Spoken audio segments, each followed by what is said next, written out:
Good afternoon to you all, ladies and gentlemen. This is our second webinar under the aegis of CII, Defense and Aerospace Consultancy Services, to facilitate the Indian industry, particularly MSMEs, to connect with the opportunities in the defense sector. This is how I will cover my discussions.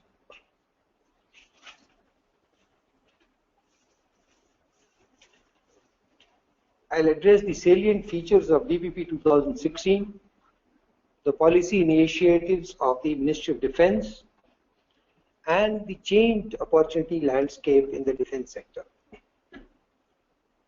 Later, I will briefly cover the main features of the CII Defense and Aerospace Consultancy Services program, about which Mr. Sivaraman also spoke with you a while ago.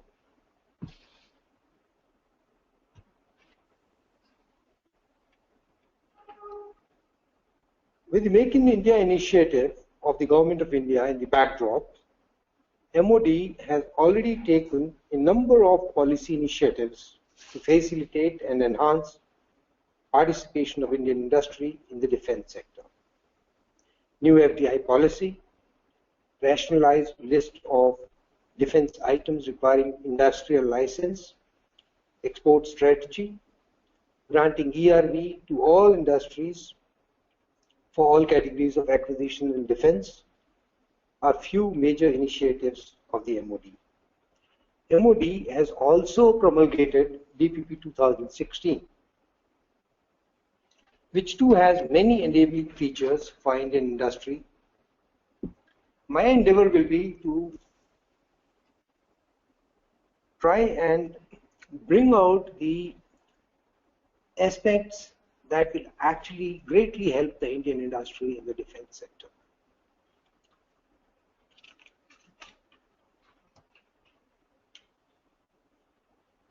So let me start with the main features. You must appreciate that DPP is a comprehensive document. In the time that is allocated for our discussions, probably it would not be feasible to cover all aspects of the DPP. Therefore, I have chosen three aspects, that is the Indian vendor, interaction with the industry, and the categories for acquisition in the defense. First, DPP has a preamble which embodies its spirit. It is like a guiding light for the organization and clearly articulates the intent of the MOD. I just read a couple of sentences of this intent. It says, focus on institutionalizing, streamlining, and simplifying defense procurement procedure to give Make in India a boost by promoting indigenous design, development, and manufacturing of defense equipment.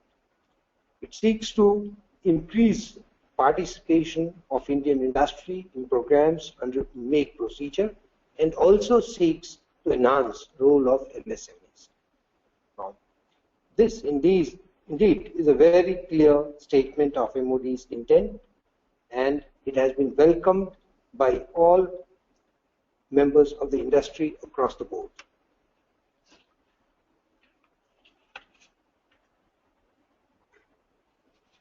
So I will, in the next few slides, try and cover the subjects related with the Indian vendor definition as it is given in the DPP, provisions for interaction with the industry, and the various categories of acquisition. Most of you might recall that DPP 2013 and its earlier versions did not define the term Indian vendor. Various terms such as company, entity, vendor, OEM, etc. was loosely used in DPP to mean those industries which had an industrial license for a particular equipment.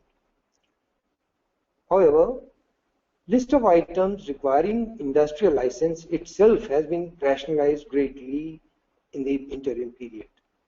Now, you don't need an IL for many products which may otherwise have wide applications in defense, such as dual-use So giving a clear definition of Indian vendor would help industry to see whether it is eligible to participate in a particular program or not. I have on the screen shown the definition of Indian vendor. It has two parts. The first part is for industries which are dealing with products requiring industrial license. And the second part down below is for the industries that are dealing with products that won't require industrial license. So it's absolutely clear. There is no ambiguity at all about who can participate in the defense procurements and who cannot. I must also add that along with this basic definition of the Indian vendor, for each of the categories that we will discuss in the rest of the discussions, there may be some eligibility conditions for the Indian vendors to participate in a particular program. They will come out with each category as we proceed. The second aspect, and also a very important aspect of the DPP, is the manner in which regular and structured interaction with industry has been mandated. Interaction with industry is required to be undertaken at various stages of the procurement process, and much of it well before an RFP is actually issued. So, first of all, the DPP stipulates that HQIDS or the service headquarters should share details of such schemes which are considered suitable for make procedure with the industry. Basically, that kind of a communication to industry at a very early stage of finalization of the plans will ensure that industry gets ample time to evaluate the requirements of the services, the technologies, the capabilities, and also capacity, and prepare themselves accordingly to participate in the programs if they feel so. Secondly, again, at the time when the services will prepare their 5-year plans for procurement of equipment, MOD will share the details of such schemes with the industry. In fact, those details may include preliminary SQRs, basically the specifications of the equipment or systems that they need, the quantities, the time frame in which an RFP will be issued. And thirdly, and this is very important, MOD will publish the details of AONs which it gives on the website. That should give us a very good idea of the time frame in which the RFP for the schemes which are approved by the MOD will be issued.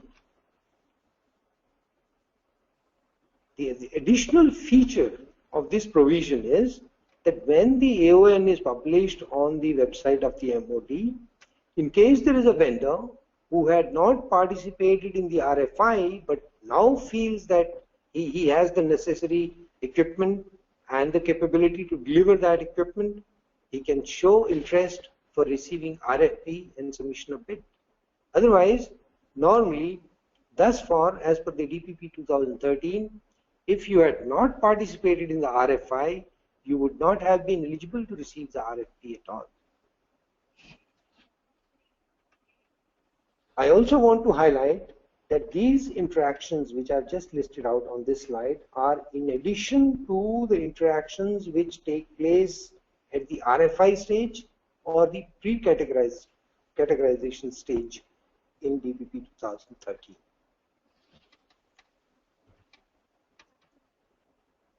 Now I come to the third important feature of the DPP, that is the way it has redefined the categories for defense acquisition schemes. The details of the various categories are on the screen now. You will be able to appreciate the distinct preference for Indian industry and the indigenously designed, developed and manufactured products as we understand most of these schemes. As I have indicated, in the decreasing order of priority, the categorization for the acquisition schemes will be Buy Indian, IDDM, Buy Indian, Buy and Make Indian, Buy and Make, and Buy Global, in that order. The sixth category, which is the Make category, has been placed on a higher plane, ahead of all other categories.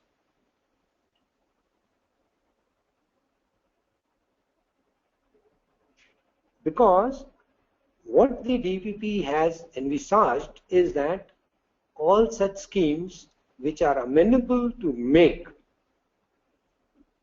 will be taken out of the long-term plans and placed before the industry well ahead of formulation of the 5-year procurement plans. So that will give enough time for the services to look at the design, development and manufacture of the equipment and capabilities that they seek to equip themselves, and it will also give enough time for the industry to participate in these programs, come out with indigenously developed weapons and sensors and various equipment, and help the cause of self-reliance of the Ministry of Defense. Now let's proceed to describe these categories of acquisitions in some more detail. I'll take the Buy Indian IDDM category first. IDDM stands for Indigenous Design, Development and Manufacture. As the name suggests, Indian vendors would be eligible to participate in this scheme. It has got two options: indigenously designed, developed and manufactured product with 40% indigenous content on cost basis, or it could also be a indigenously manufactured product with 60% indigenous content, though it may not have been designed or developed by the Indian industry.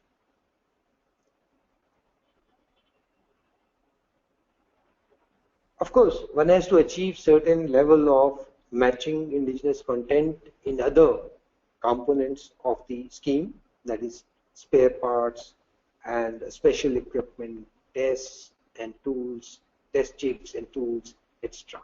So that the overall percentage of indigenous content that we will achieve in IDDM will be 40% or 60%.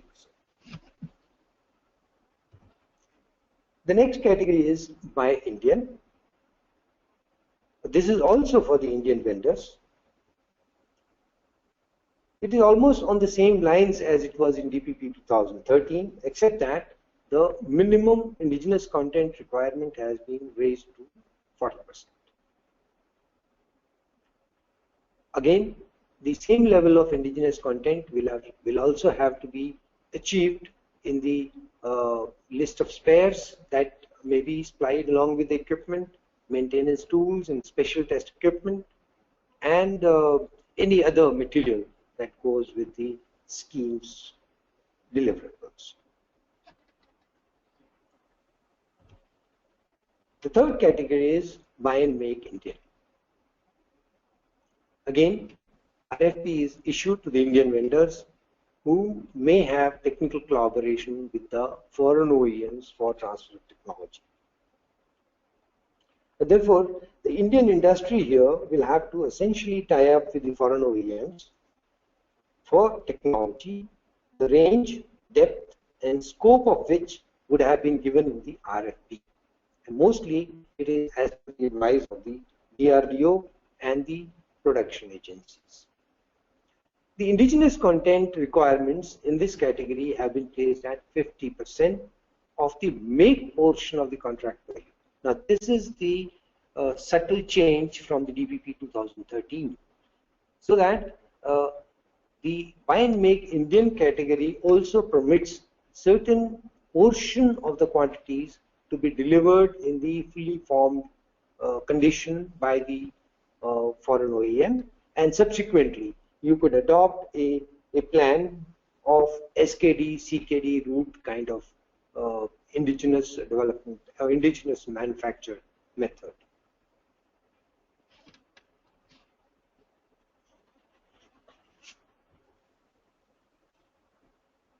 What I want to bring out here is that it is not necessary that certain percentage of the equipment must be in FF state.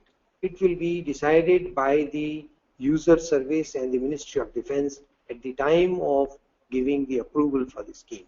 There may not be any FF component in the delivery under the buy and make Indian category of schemes. Buy and make is actually similar to what buy and make Indian is, except that here the RFP is issued to foreign vendors who are supposed to bring technology to an Indian production agency as per the range, depth and scope which would have been defined in the RFP. The Indian industry or the production agency may be nominated by MOD, or the foreign OEM may be allowed to choose one as per the eligibility criteria that will be laid down by the Ministry of Defense. Now, this also is a change from the 2013 DPP, wherein the foreign OEM may have a choice in selecting his production agency in India. MOD will also indicate the scope of the approach for TOT. It could be FF, CKD, SKD, that conventional approach, or it could be through a criteria for overall indigenous content in the scheme for make portion. Therefore, there is a much more flexibility that has been embedded in the scheme than it was previously available in DPP 2013. Of course, in this case, the offsets will be applicable to the foreign exchange component for all schemes which are more than 2,000 crores in value.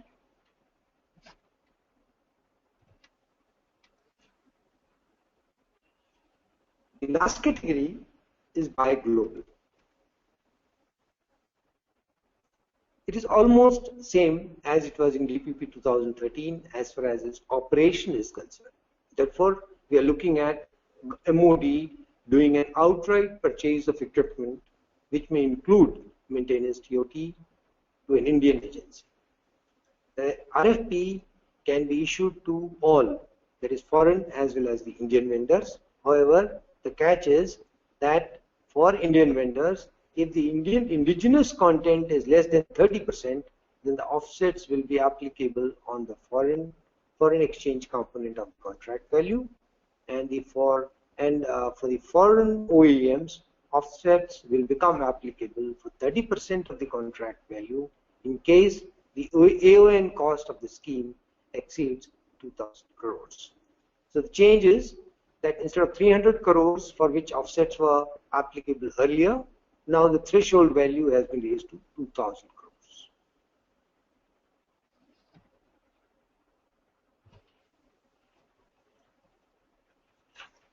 I now come to the make category.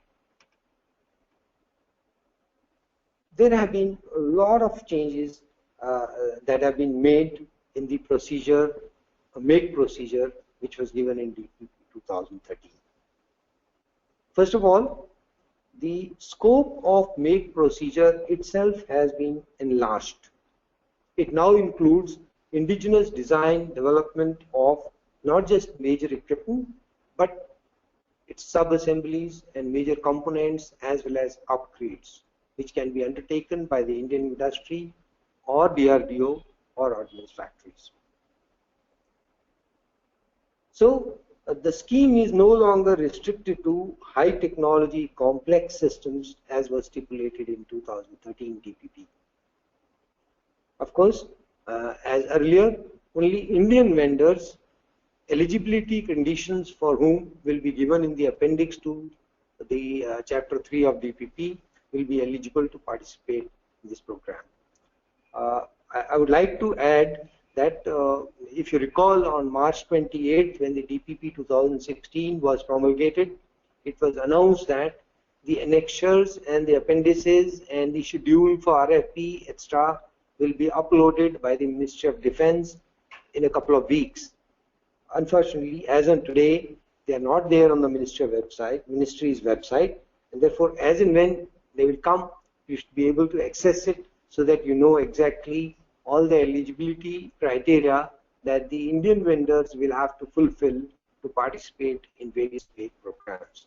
Notwithstanding, it has got very important features, very enabling features for the Indian industry, both large and small.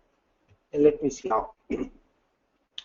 The make procedure has now been divided into two subcategories. Subcategory 1 is government funded to the extent of 90% of development cost. And in fact, even the balanced 10% of development cost, which will be put in by the Indian industry initially, will be reimbursed in case RFP is not issued within 2 years of successful completion of the trials of the equipment.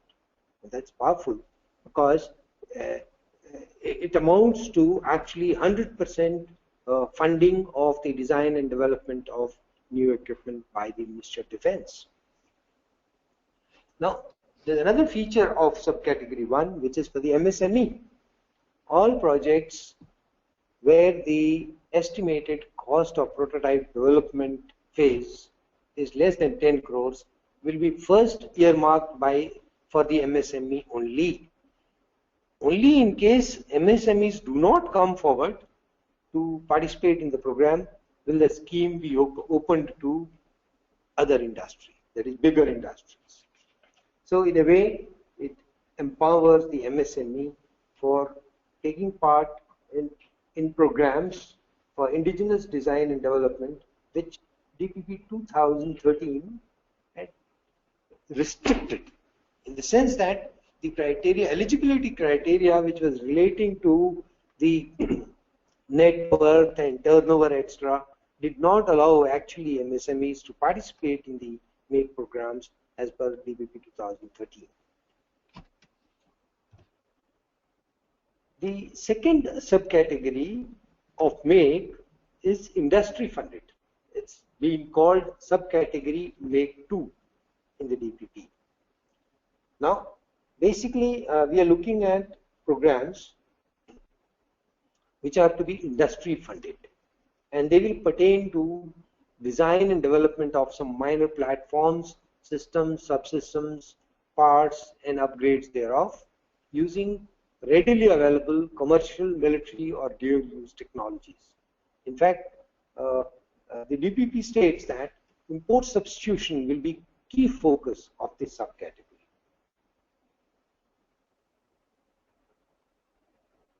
Now, as the name suggests, it's an industry-funded program.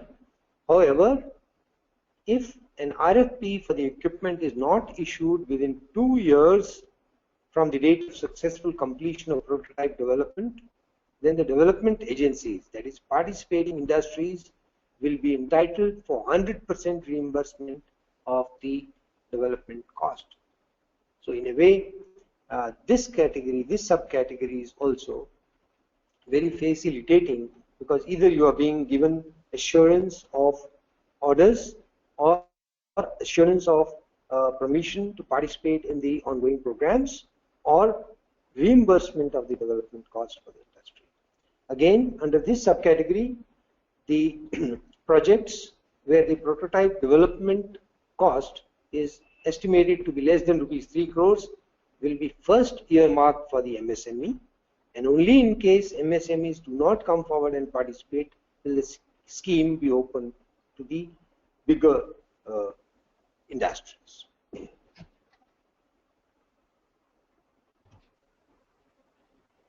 Having covered a few major initiatives under the DPP, I will now recount some of the initiatives that are policy initiatives and also procedure initiatives included in the DPP by the Ministry of Defense.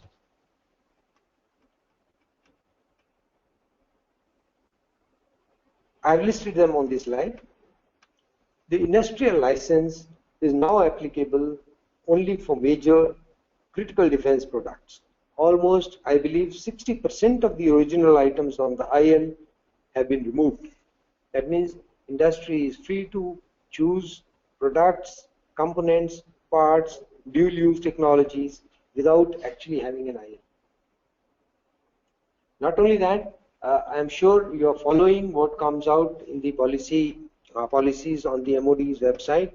There is a clarification there that for the Indian industry to become an Indian offset partner, actually you don't need an industrial license if you are dealing with items that do not require industrial license in the first instance. The second policy that has been restored is that services which were eligible venue for discharge of offsets under DPP 2013 and were held in abeyance since May 2012 have now been restored. So a lot of industry who were dealing with design, services, training, and issues of MRO and those kind of businesses can participate in the offsets discharged by the foreign OEMs.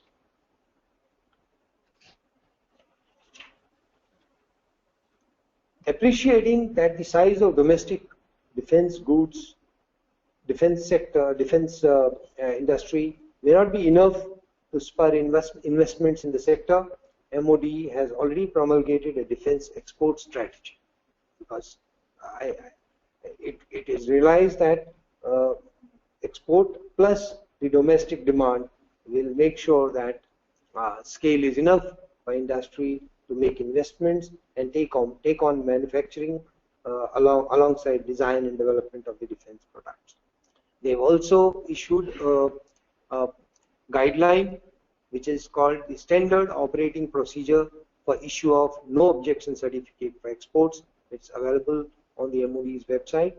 They have also relaxed the EUC, end user certificate requirements for export of products, so that the industries who want to export the products that they are manufacturing for the defense sector can do so efficiently and without any glitches. Exchange rate variation is now admissible to all Indian vendors for all categories of the acquisition schemes. Earlier, it was only for DPSUs, and that too in ab initio single vendor cases. MOD has created a level playing field between the private industries and PSUs. DPSUs or ordnance factories, for that matter, would not have excise and customs duty exemptions anymore. Validity of AON has been made 6 months from the earlier 1 year for buy and make category of schemes under the DPP. That means that now you're very sure that DPP, the RFPs will be issued much sooner than what was being done earlier. Gives you high visibility of the order flow from the Ministry of Defense. There is a proper mechanism that has been put in place for handling single vendor situations at bid submission and technical evaluation stage. This is a very important provision.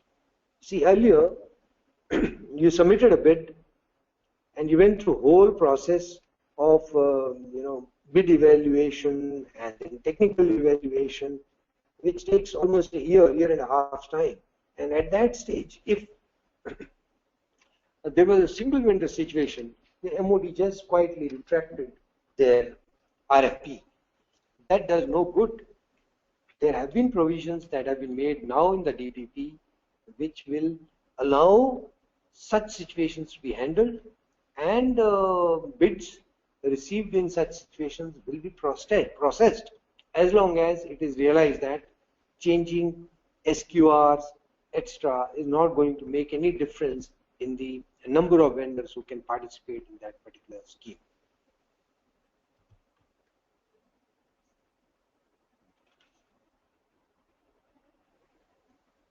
Now, in the backdrop of what we have just discussed, that is enabling provisions of the DPP 2016 and a large number of policy initiatives that have been taken by the Ministry of Defense to encourage and facilitate participation of the Indian industry in the defense sector. I think it would be a good idea to have a look at the opportunities as they pan out. With respect to the budget for 2016-17, which has been put at rupees 2,49,099 crores, you're looking at a potential market which is around 60 to 80,000 crores annually, even if 60% of defense products are imported. That means with 40% of the capital outlay and certain percentage of the revenue outlay offsets discharge, outsourcing by the ordnance factories and DPSUs, and exports should be able to generate a business worth 60 to 80,000 crore annually for the Indian industry. Therefore, in my opinion, it makes a strong case for the Indian industry to look at the defense sector as a very steady business opportunity year on year and without any major bottlenecks in the whole process. In fact, even if you are not a product company, you can participate in these programs. I've just tried to show a picture of how the business flows in this. You see, this is the Ministry of Defense and Service Headquarters who process the orders for capital procurement. These orders flow to the DPSUs, ordnance factory, certain major private industry, and foreign OEMs. These industries in turn provide business for a large number of Indian MSMEs and tier 1s who are Indian private industry. Similarly, when it comes to business through the revenue expenditure that is made by the services for life cycle support of the equipment which they have, replacement for spares and assemblies or sub-assembly level components, and repair services themselves, that is the MRO services, there's a fair amount of budget that is involved over there. You see, 20-25% of 1,50,000 crores is a large sum, and all that is flowing to the Indian private industry through the DPSUs, again, ordnance factories, or the services directly.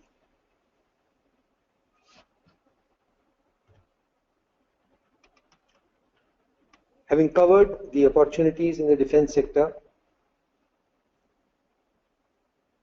and having given you a broad view of the policies of MOD and the salient parts of the procurement procedure 2016, let me briefly explain how CII is making a sincere effort to facilitate the Indian industry through their program titled CII Defense and Aerospace Consultancy Services. This is the basic template, and this is how the program sort of functions.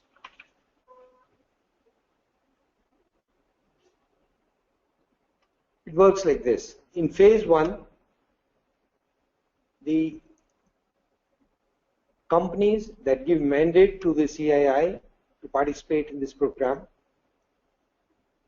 basically undergo a mapping exercise where a panel of experts of CII undertake a competency map of your industry with your products, capability, and competencies all put together.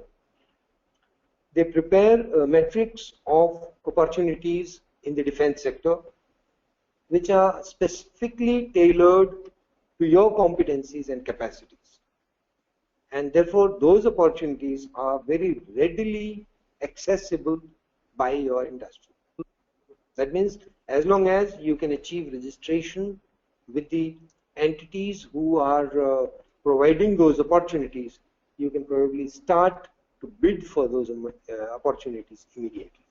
And in case you're not at all registered with any of the defense entities, then considering that it may take 3 to 6 months for you to get your registration, probably those opportunities will be accessible by you in that 3 to 6 months period. In phase 2, CII facilitates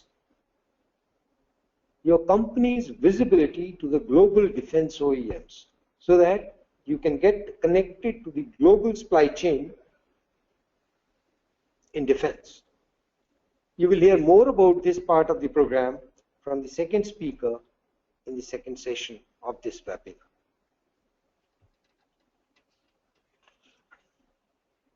And finally, in phase 3, under the DACS, CII can even provide hand-holding services to help you navigate the defense sector with your competencies.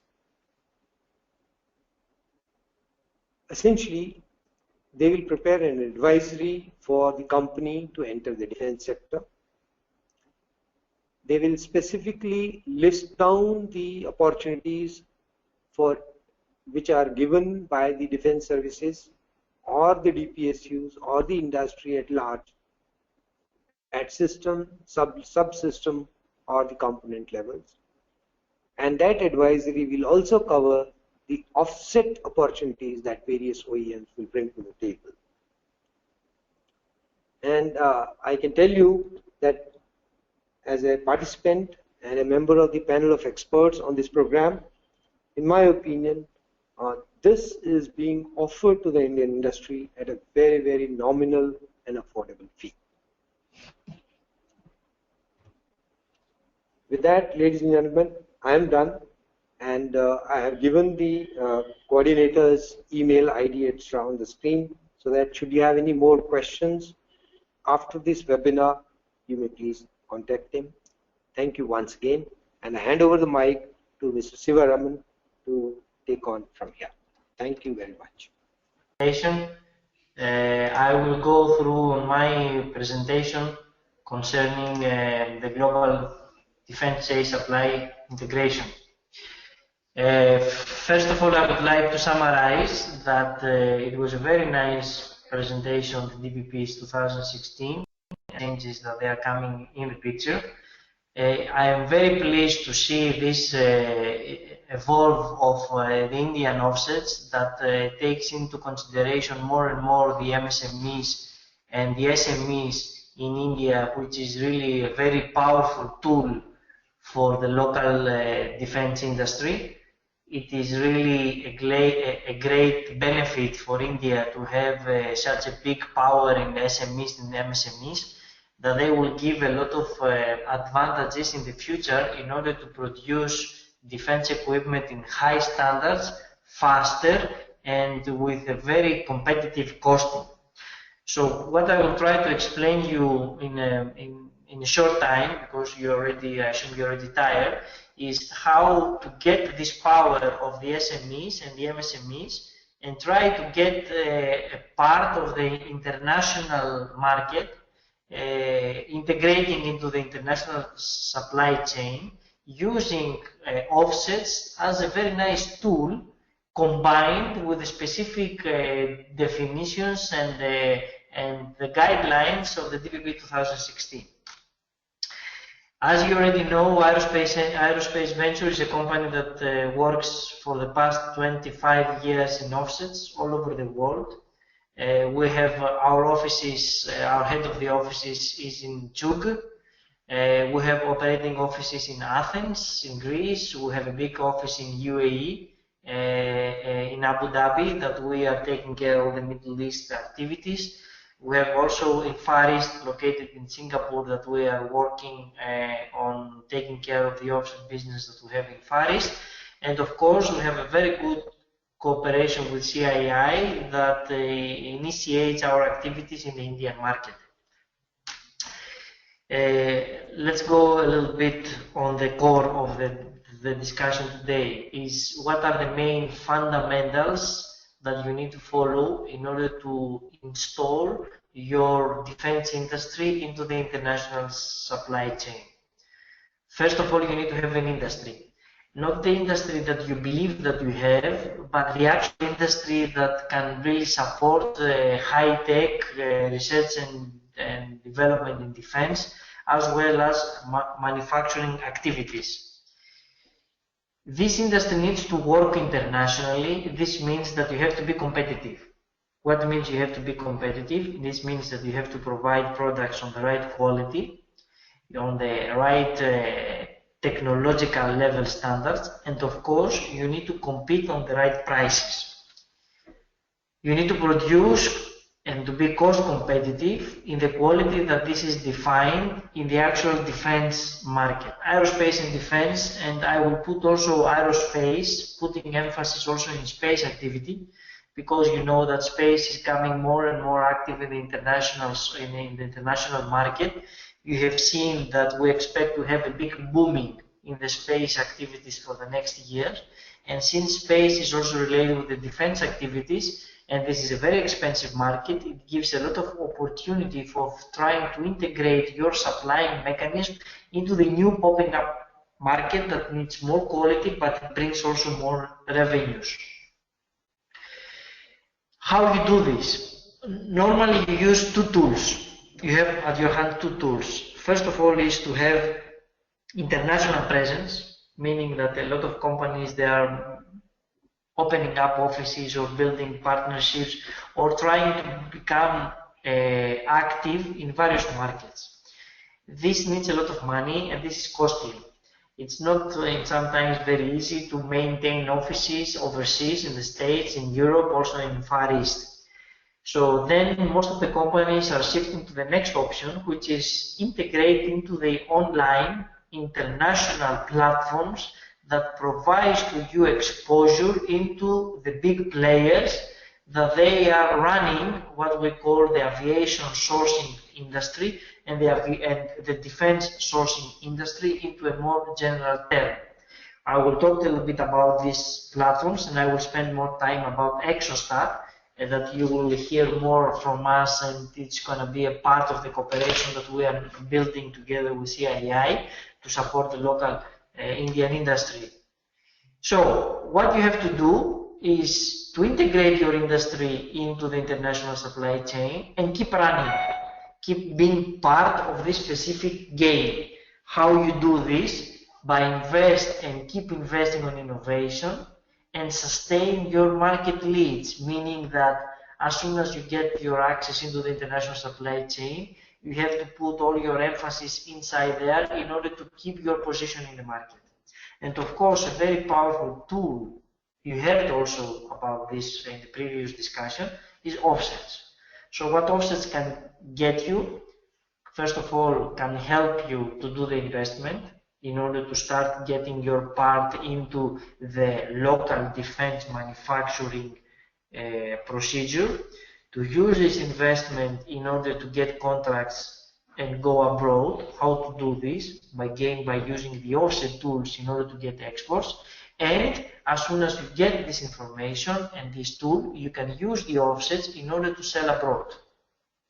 Okay, so offsets, as we also heard in the previous webinar of Admiral Lal, is a very powerful tool at the moment in India, especially the DPP 2016, because it gives you access to all levels of investment, production, quality, export, and promote your integration into the international supply chain. Why? Because big companies like Boeing, Rolls-Royce, GE, Raytheon, Lockheed, and European companies that they are manufacturing and they are system integrators, they are looking of getting Indian companies integrated into their supply chain mechanism, because they want to use this developed mechanism as a way to keep generating offset credits in the country. So this is just to answer to your question why Raytheon would be interested to integrate Indian SMEs into their supply chain. Because they need the credits in India, they need to get this work as a sustainable business and offset credits generation from India. So what we have to do is, first of all, to make SMEs and MSMEs capabilities apparent to the main suppliers, okay, to the buyers for you, and try to get all the expertise and the quality provided to them so they can use the manufacturing capability of the Indian market. So what we have done, and I will let you know a little bit about our expertise internationally, and I will try to put your minds outside of India. You heard a lot about the opportunities that you have in India. You heard a lot about the money that will be invested in India. So now what I will try to put you to open up a little bit the eyes and see not only the Indian market, which is great, but also to see the international market, which is even bigger. Okay, so what we have done in the past years is that we have developed as a company Epicos platform, which is one of the, I don't think that there is any competition at the moment, that this is a leading global B2B information platform in defense, aerospace and high technology industry. What we offer inside through Epicos platform is intelligence solution, providing information about competition in the international aerospace and defense market, and provide intelligence on how the offset business runs internationally. Why this is important? Because when a company has an offset obligation in the country, you can use this information in order to position your company into their supply chain need in order to develop and generate the necessary credits. As you can see, and since we are running this for the last 20 years, we have a very big number of primes that they are working already with us, covering complete range of aerospace and defense market, from United States companies like Raytheon, Lockheed, UTC and all this, going to Europe, extending our activities in Russia, and then also going to Far East countries and including Israel. So this means that our work and our platform is accessible and used by most of the primes that they are working and looking for credits internationally. What we do, we're running a complete case, meaning from providing information about procurements. And why procurement is important? Because a procurement is 99% lead with a specific industrial cooperation plan, that or offsets or whatever you want to name it. For this, we have a very extensive business directory, and I will explain you also later on how this is used. We are developing a very powerful profile of the industry of each country, meaning that if a company like Raytheon wants to go to India and start doing business, by going through our country profile and working through the industry that we have inside, it can really benefit in a very short time and getting a very good idea about the capabilities of the local industry.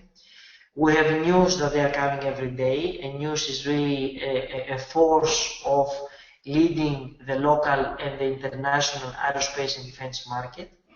We have excelling in offsets, and offset was our driving force that we're trying to put our advantages, providing intelligence and offset information on the international offset business market. And finally, we have events, which is also very interesting because it's a networking events in various countries, that it is a tool additionally to promote your participation in the international supply chain. Coming back to India, we have worked in the past together with CII in order to develop a good plan. What means a good plan? A plan that this takes into consideration the special needs of the Indian market and the special needs of the Indian Ministry of Defense and the special needs of the offset DPPs and the guidelines that needs to be taken into consideration in order to do what? To bring business into the local aerospace and defense industry. And how you do this? By taking the local aerospace and defense industry and make it international. to promote the local industry, in order to develop international partnerships and use these partnerships in order to discharge offsets. We have a good database. I say good because database, you know, is everyone can claim that you have the best database all over the world, but believe me, we are working together with CII and try to use all our online tools. What to do is to get the small advantages of each of the SMEs and the MSMEs participating in the specific program in order to focus these advantages and try to utilize and leverage on this advantage and try to make it very good tickets in order to get their position in the international supply chain. So we are working not by an international platform that we are providing services horizontal and the same to all industries, but we have developed a very powerful team that goes to each company one by one, and Admiral Lal is doing an excellent work on this, and try to identify which are the main advantages of each company, try to work on these specific areas, develop specific projects based on these advantages, and try to use them in order to promote them internationally. As it was presented before, we do a mapping. A mapping for us is what we say the A and the Z of the understanding of the capabilities of each company. And I will try to be frank, and please don't misunderstand me. Each company, and it's logical, believes that they are the best in the world, believes that they can manufacture everything, they can do whatever the prime will request in the best quality ever and with the best possible cost. This is not always the truth.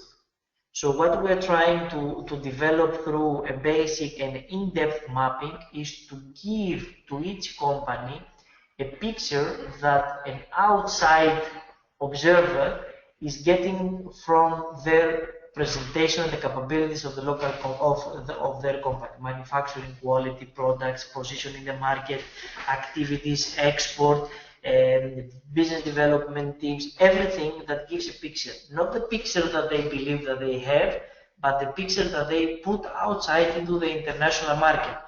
Because this picture is very important to get your ticket in order to integrate your company into the international supply chain. So what we do through this basic and in-depth mapping analysis is we give to each company a very international picture, and if I could say the reflection of what they do into the international supply chain. Normally we use some terms that we do an X-ray, a business X-ray for each company, which is more or less like that, and we try to understand what they can really do at the moment, what is the difference that they can do with a small investment in the future that might need in order to invest into the small delta that will open up the door for their international market. Not only open up the door, but also further increase the current or existing export activities that they have. So having done this, we are developing a very good idea of the capabilities of the Indian aerospace and defense industry, meaning that having a very thorough analysis of the capabilities, we are sure, and this is something that for CII and for the local industry is very important, because we have seen in the past that a lot of primes are complaining to various seminars and to various meetings that the Indians cannot perform. The Indian industry is not mature enough, or the Indian industry does not have the capabilities and the know-how to support my needs, and this is why I'm not doing the offsets in India. And this is why I'm not working extensively, because the Indian industry is not good enough or is not mature enough. So we're trying to develop all the capabilities so you can fight against these nice excuses that we have seen this in the past very strongly, that they complain about the Indian industry. Doing all these activities and have this mapping done, you will be able to go and say that this is our capability mapping, this is our matrix, this is what we can do for specific defense activities, and this is exactly what we can do in the quality and the costing that it is needed for a specific program. This analysis that you will see later on, this already started working in India, and we have started working, our teams are working already in developing detailed mapping analysis for specific industrial partners, that it gives all the technology, the industrial and innovation profile of the company. And what is very important for us is at the end of this mapping, we provide a business strategy proposal to the company, meaning that based on the capabilities that you have, based on the market that you want to target, this is a proposed strategy that if you follow, we believe that can open up a very good market opportunity for you. I'm sure that you will have the chance in the next days, in the next weeks, to understand more about the mapping. That gives a lot of activities and a lot of inside information that they are necessary for all the companies to identify which are their strengths and their weakness of them, to define what are the gaps that they are missing for specific technological areas, and also to potentially follow an action plan that will be proposed in cooperation between our company and CII. Database, as I explained to you, it is very important for two main reasons. First of all is to identify what we call opportunities for the suppliers and supply chain. And what is also very important is to identify easily what we call the technological clustering opportunities. What does it mean? When you have a specific project to develop, let's gonna say that the Indian Ministry of Defense would like to develop a new armored personnel carrier that will support the new main battle tank design. What it means to have a new armored personnel carrier technological wise, meaning that you need to split the activities into the mechanics, the engineering that you have for the vehicle, what we call the vectronics, meaning all the electronics and the equipment that you are going to install into the vehicle. You have the armoring, you have the guns and the support sides, the electro-optic sides, and you have also a bunch of logistic support that comes together with the vehicle. So what you want to do through this, you develop specific clusters of industries, SMEs and MSMEs, that they can work as suppliers for the specific subsystems of the armored personnel carrier. So having the complete picture, what you have the supply chain ready. You have the supply chain of each community of the subcontractors that they form specific technological clusters that can define which is the Indian added value into a specific project, the armored personnel carrier. So this is what we call this National Industrial Capabilities Database that can lead to a very powerful tool supporting both the industry and the Ministry of Defense. This is something that, as I said, this is already ongoing. This is a process that we have initiated with CII. This is going to be tailored and this is defined for specific CII companies that they participate, member companies that they participate in this specific project. I would like to give you a little bit more examples of what is the importance of using this database. This is an actual program that we run for Embraer in Brazil, that we try to identify in which the Brazilian industries that they want to participate into the design of a new cargo plane. Actually, it was the KC-390 that they wanted to have before they go into this development project, which was the exact capabilities of the local industry, and which were the exact missing capabilities of the local industry in order to build a specific project, the KC-390 plane. So what we went through a thorough analysis of the mapping of the capabilities of the Brazilian industry of manufacturing a new plane. What are the existing needs of the local industry in order to produce what was missing?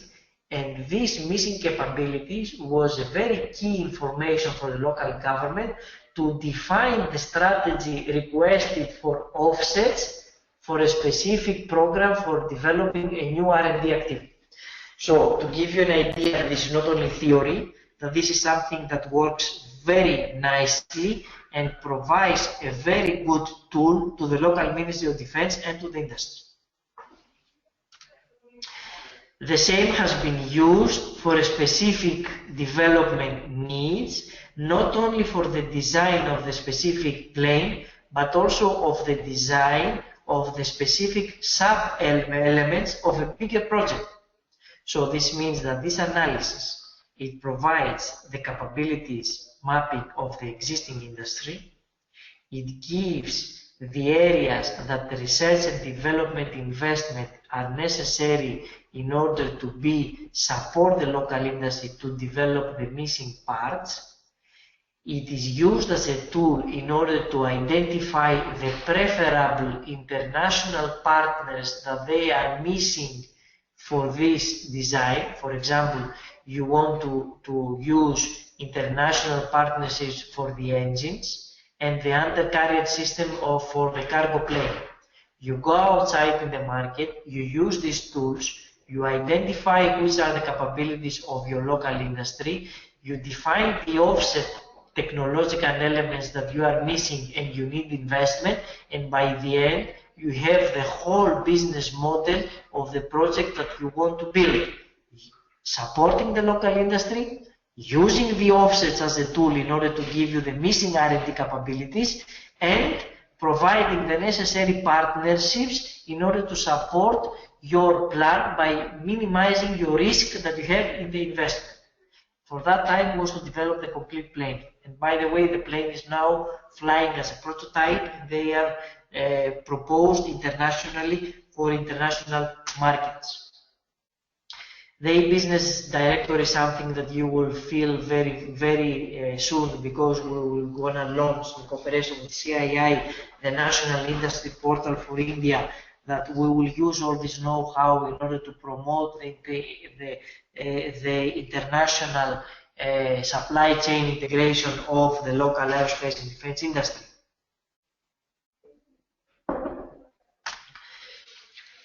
As a summary of this, what we are offering together with CII is a very clear understanding of the capabilities of the local industry.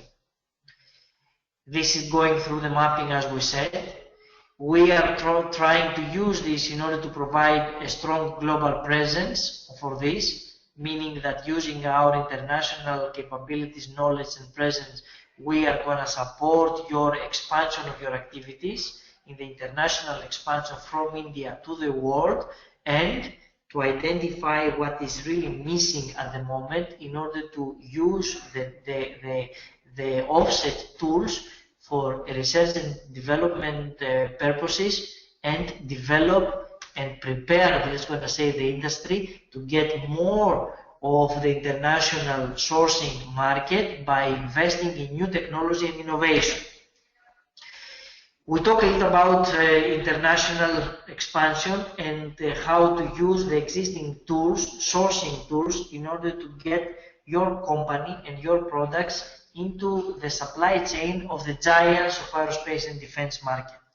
One of the platforms that we have used extensively in the past is called ExoStar.